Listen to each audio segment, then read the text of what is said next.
ನೋಡಿ, ಶಾಸಕ ಬಿಪಿ ಹರೀಶ್ ಮೇಲೆ ಮೊಟ್ಟೆ ಎಸೆತದ ಪ್ರಕರಣಕ್ಕೆ ಸಂಬಂಧಪಟ್ಟಂತೆ ಮೊಟ್ಟೆ ಹೊಡೆದ ಕಾಂಗ್ರೆಸ್ ಕಾರ್ಯಕರ್ತನನ್ನ ಈಗ ವಶಕ್ಕೆ ತಗೊಳ್ಳಲಾಗಿದೆ. ವ್ಯಕ್ತಿಯನ್ನ ವಶಕ್ಕೆ ಪಡೆದಿದ್ದಾರೆ ಹೈಗ್ರೌಂಡ್ಸ್ ಠಾಣೆಯ ಪೊಲೀಸರು.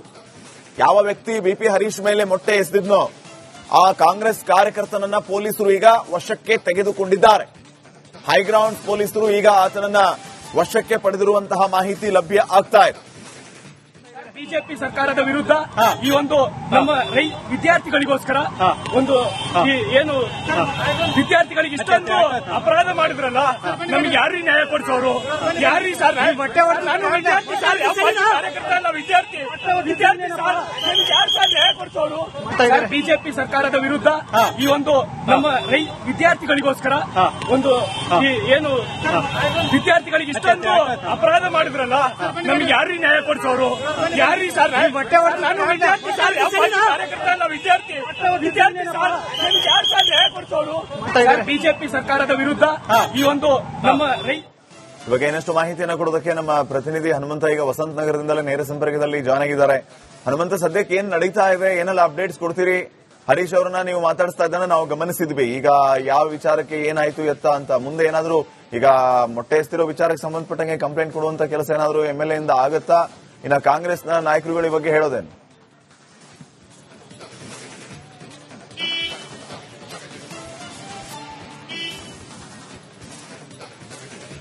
ಶ್ರೀಪಾದ್, ನೀಟ್ ಪ್ರಶ್ನೆ ಪತ್ರಿಕೆ ಸೋರಿಕೆ ವಿರುದ್ಧದ ಹೋರಾಟ ದೆಹಲಿಯ ಅಂಗಳದಲ್ಲಿತ್ತು.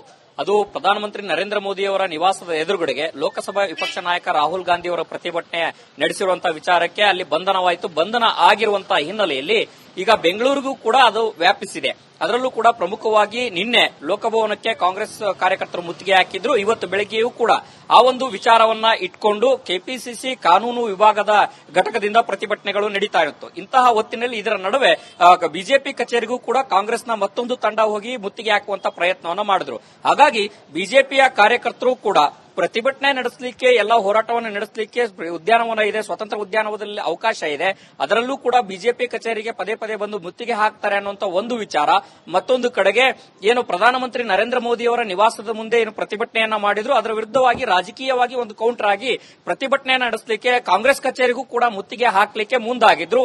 ಈ ಕಾರಣದಿಂದಾಗಿನೇ ಕಂಟೋನ್ಮೆಂಟ್ನ ಹತ್ರ ಬೆಂದು ವಿಪಕ್ಷ ನಾಯಕ ಆರ್ ಅಶೋಕ್ ಅವರು ಸೇರಿದಂತೆ ಬಿಜೆಪಿ ನಾಯಕರೆಲ್ಲರೂ ಕೂಡ ಒಗ್ಗೂಡಿದ್ರು.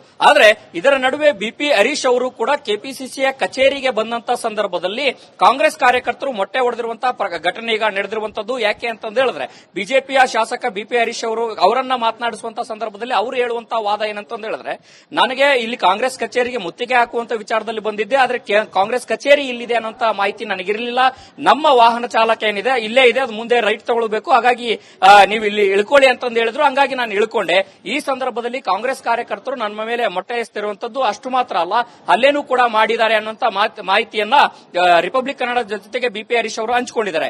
ಮುಂದುವರೆದು ಈ ಪ್ರಕರಣದ ವಿಚಾರಕ್ಕಾಗಿ ತಾವೇನ್ ಮಾಡ್ತೀರಿ ಅನ್ನುವಂತ ಪ್ರಶ್ನೆ ಮಾಡಿದಂತ ಸಂದರ್ಭದಲ್ಲಿ ಅವರು ಇದನ್ನ ನಮ್ಮ ರಾಜ್ಯ ನಾಯಕರ ಜೊತೆಗೆ ಮಾತುಕತೆಯನ್ನ ನಡೆಸ್ತೀನಿ, ಮುಂದೆ ಯಾವ ರೀತಿ ಇದನ್ನ ತೆಗೆದುಕೊಂಡು ಹೋಗಬೇಕು ಅನ್ನೋ ವಿಚಾರದಲ್ಲಿ ಒಂದಷ್ಟು ಮಾತುಕತೆಯನ್ನ ನಡೆಸಿ ನನ್ನ ತೀರ್ಮಾನವನ್ನ ತಿಳಿಸ್ತೀನಿ ಅನ್ನೋ ಮಾತುಗಳನ್ನ ಹೇಳಿದ್ದಾರೆ. ಒಟ್ಟಾರೆಯಾಗಿ ಈಗ ಬಿಪಿ ಹರೀಶ್ ಅವರನ್ನ ಪೊಲೀಸ್ ಸಿಬ್ಬಂದಿಯವರು ತಮ್ಮದೇ ವಾಹನದಲ್ಲಿ ಈಗ ಪೊಲೀಸ್ ಠಾಣೆಗೆ ಕರೆದುಕೊಂಡು ಹೋಗಿದ್ದಾರೆ. ಸದ್ಯದ ಪರಿಸ್ಥಿತಿ ತಿಳಿಗೊಂಡರೂ ಕೂಡ ಈ ರಾಜಕೀಯ ಹೈಡ್ರಾಮಾ ಕೆಪಿಸಿಸಿ ಕಚೇರಿಯ ಮುಂಭಾಗದಲ್ಲಿ ಜೋರಾಗಿ ನಡೀತು. ಶ್ರೀಪಾದ್, ಓಕೆ, ಥ್ಯಾಂಕ್ ಯು ಅನ್ನುವಂತ ಮಾಹಿತಿಗಾಗಿ.